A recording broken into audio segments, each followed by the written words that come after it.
આ તરફ જામનગરમાં શાસ્ત્રીય સંગીત પર રમાઈ અનોખી નવરાત્રી। જી હા, જામનગરમાં આવી એક નવરાત્રી યોમાય જેમાં જામનગરના બર્ધન ચોક વિસ્તારમાં મારું કંસારા વલ્લભી સંપ્રદાયના મહાકાળી માતાજી ગરબી મંડળ દ્વારા છેલ્લા 60 વર્ષથી શાસ્ત્રીય સંગીત પર ગરબીનું આયોજન કરવામાં આવે છે। આજના આધુનિક યુગમાં ડીજે અને લાઇવ ઓર્કેસ્ટ્રાને બદલે સંપૂર્ણપણે શાસ્ત્રીય સંગીતમાં આદિત્ય ઘરાનાના કલાકારો દ્વારા સંગીત રજૂ કરવામાં આવે છે। ગરબીમાં અલગ અલગ રાસ બાળાઓ દ્વારા રજૂ કરવામાં આવે છે। મહત્વનું છે કે જામનગરની આ એકમાત્ર ગરબી છે કે જ્યાં સંપૂર્ણપણે શાસ્ત્રીય સંગીત પર દીકરીઓને ગરબા રમાડવામાં આવે છે।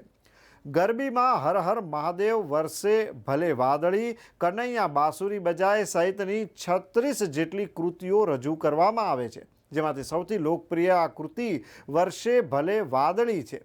આ ગરબીની મુલાકાત દિગ્વિજયસિંહ બાપુ અને જગતગુરુ શંકરાચાર્ય સહિત અનેક મહાનુભાવોએ લીધી છે।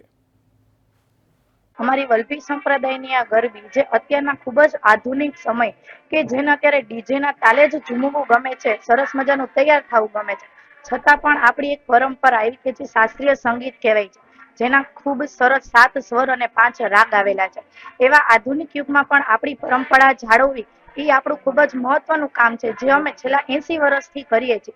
અમે તો ઠીક, અમારા સાજીનાઓ, અમારી સાથે રહેલી બાળાઓ, અમે એવું ઈચ્છીએ છીએ કે અમે જે પરંપરા જાળવી રાખી છે, અમારી આવનારી પેઢી પણ આ પરંપરા જાળવે અને જે અત્યારે અમારા નાતમાં પ્રખ્યાત છે, આગળ જઈને જામનગરમાં પ્રખ્યાત થાય, એનાથી આગળ જઈને રાજ્યમાં પ્રખ્યાત થાય। અને થોડાક સમય પહેલા અમે અમારી ગરબી લાઈવ વિદેશમાં બતાવતા હતા, એવી રીતે બતાડીને ફરીથી પાછું પ્રખ્યાત થાય અને આ પરંપરા જે ખૂબ આધુનિક સમયની છે એ પાછી ધીમે ધીમે પરંપરા કે જે શાસ્ત્રીય રાગો ઉપર આવે અને વ્યક્તિ માળે એવી હું આશા રાખું છું। વલ્લભી સંપ્રદાયની આપ જે ગરબી હવે નિહાળવા જઈ રહ્યા છો એ શાસ્ત્રીય સંગીત, સંપૂર્ણપણે શાસ્ત્રીય સંગીત ઉપર આધારિત। આજની તારીખે પણ અમારે ત્યાં લાઉડસ્પીકર કે એ કોઈ ઘોંઘાટ નથી, તો જે શાસ્ત્રીય સંગીતના ચાહકો છે ખાસ એના માટે અમે આ થાળ આજે લગભગ નહીં તો 65 થી 70 વર્ષથી ઉપરનો સમયગાળો થયો। અમારી પહેલા અમારા કલુઅદા કરીને જે કલ્યાણજીભાઈ હતા એ સંભાળતા, એમને લગભગ 48 થી 50 વર્ષ અવિરત સેવા આપી।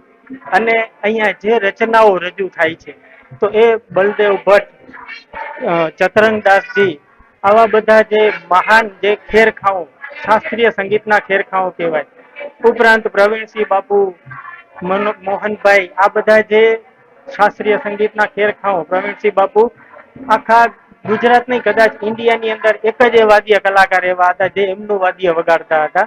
મોહનભાઈ પણ એવા જ હતા। તો આવા ઘણા બધા એવા સંગીત રસિકોની અહીંયા માતાજીની આરાધના માટે એ બેઠક થતી હતી અને એ બેઠકનો લાભ પબ્લિકને મળતો હતો। આજ કલાકારો જો વિદેશમાં જાય તો એમની અનેક ગણી કિંમત મળે, પણ તેઓ માતાજીની આરાધના માટે હંમેશા અહીંયા પધારતા અને એમનો વારસો અમારા કલ્યાણજીભાઈએ પણ બહુ સારી રીતે જાળવ્યો।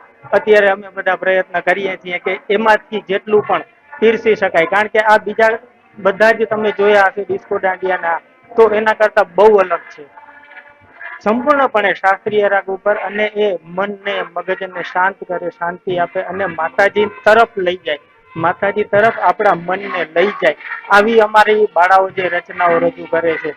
તો હું અનુરોધ કરીશ કે એક વખત આપણી જામનગરની નહીં, આપણા ગુજરાતની સમગ્ર પબ્લિકે આ ગરબી અંગત રીતે રસ લઈને જોવા જેવી।